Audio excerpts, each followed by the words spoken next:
Chapter 6. On that night the king couldn't sleep, and he commanded to bring the book of records of the Chronicles, and they were read before the king. It was found written that Mordecai had told of Bigthana and Teresh, two of the king's chamberlains of those who kept the threshold, who had sought to lay hands on the king Ahasuerus. The king said, "What honor and dignity has been bestowed on Mordecai for this?"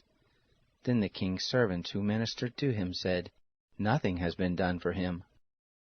The king said, "Who is in the court?"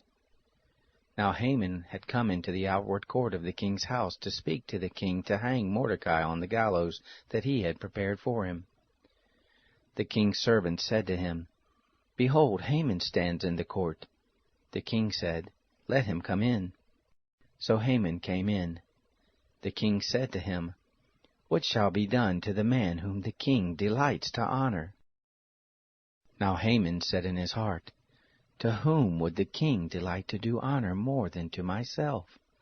Haman said to the king, "For the man whom the king delights to honor, let royal clothing be brought which the king uses to wear, and the horse that the king rides on, and on the head of which a royal crown is set, and let the clothing and the horse be delivered to the hand of one of the king's most noble princes, that they may array the man therewith whom the king delights to honor, and cause him to ride on horseback through the street of the city, and proclaim before him, Thus shall it be done to the man whom the king delights to honor."